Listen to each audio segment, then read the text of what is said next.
¿Podría una constitución hecha a la medida del dictador venezolano conducir a la aceleración de la caída del régimen o más bien a su atornillamiento en el poder? Estaremos contestando esta y otras preguntas aquí en Claudiopedia.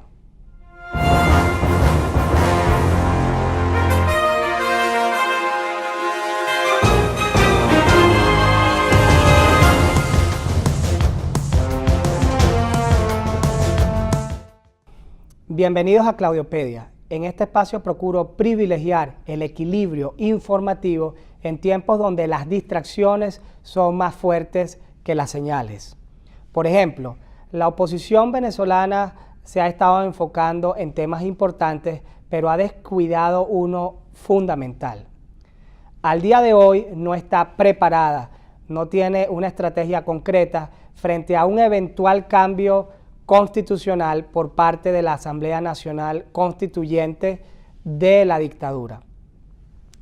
Este tema es trascendental porque representa un arma de doble filo, una oportunidad tanto para el gobierno como para la oposición.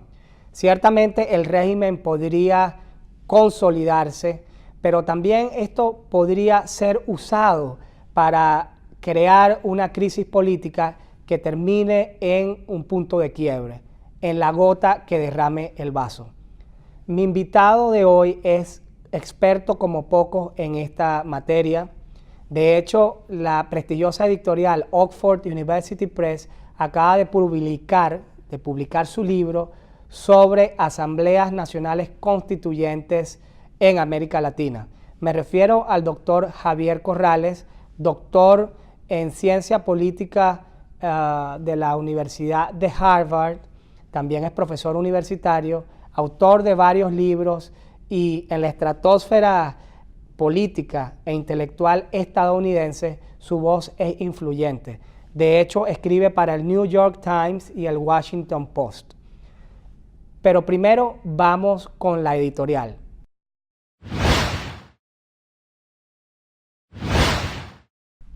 En Venezuela, la dictadura está en plena fase de exploración de subterfugios legales que le permitan mantenerse en el poder indefinidamente, sea minoría o sea mayoría a nivel del apoyo popular.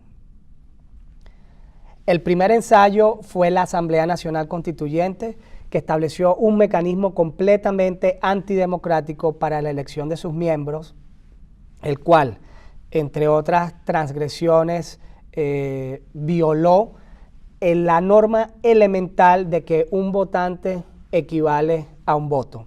Por otra parte, los partidos fueron proscritos, entre otras transgresiones.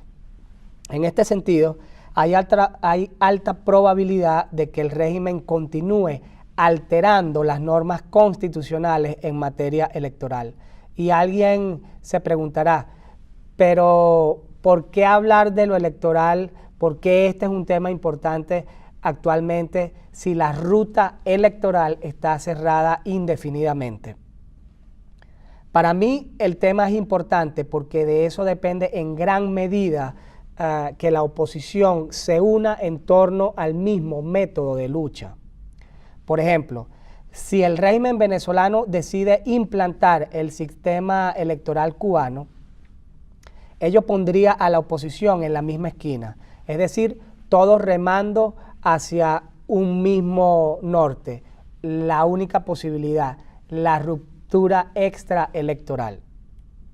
En Cuba se sabe que es imposible que la oposición participe y gane la presidencia de ese estado o que pueda también acceder a cualquier cargo importante a nivel nacional.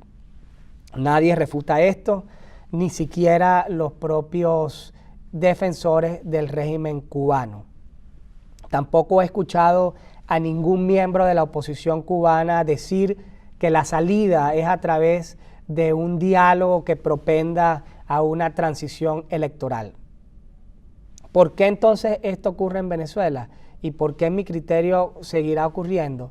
pues, porque me parece que la dictadura mantendrá su condición de autocracia electoral. Es decir, seguirá celebrando elecciones porque ello, entre otros factores, contribuye a mantener dividida a la oposición entre aquellos que aceptan cohabitar con la dictadura en espacios estadales y municipales y el otro grupo que condena la participación opositora en elecciones antidemocráticas. Debo confesarles que a estas alturas del partido me da la impresión que el régimen está ganando terreno.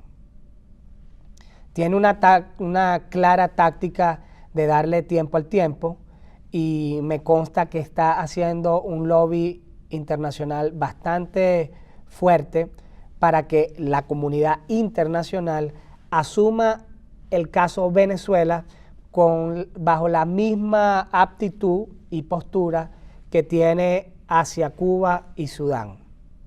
En otras palabras, que se tolere la permanencia indefinida de un régimen antidemocrático en Venezuela, que la comisión de delitos graves en contra de la humanidad, como los que ocurren en Darfur, Sudán, o los que ocurren en el mismo suelo venezolano, que esas violaciones no representen inestabilidad o la salida del régimen.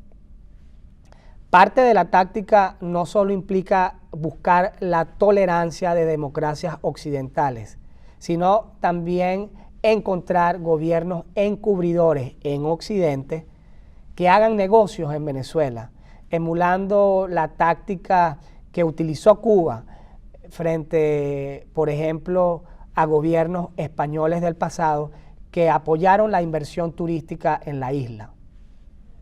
Otro ejemplo es que en Cuba recientemente hubo un cambio constitucional y a la comunidad internacional poco le importó, a decir de los titulares de prensa.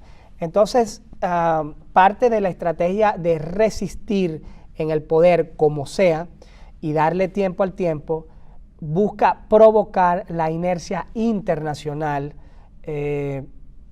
pero por eso, dicho sea de paso, el esfuerzo de la oposición venezolana en el exilio es clave, no solo porque visibiliza la situación de Venezuela, también es el combustible que ayuda a mantener viva la presión internacional.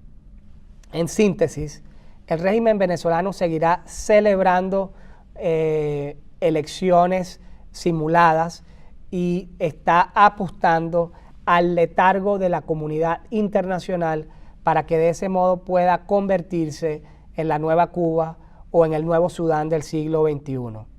Países donde sus gobiernos operan y violan derechos humanos impunemente, donde esos regímenes antihumanos se salen con la suya. Le hice este y otros planteamientos a mi invitado, el doctor Javier Corrales. ¿Cuál fue su reacción? Veamos.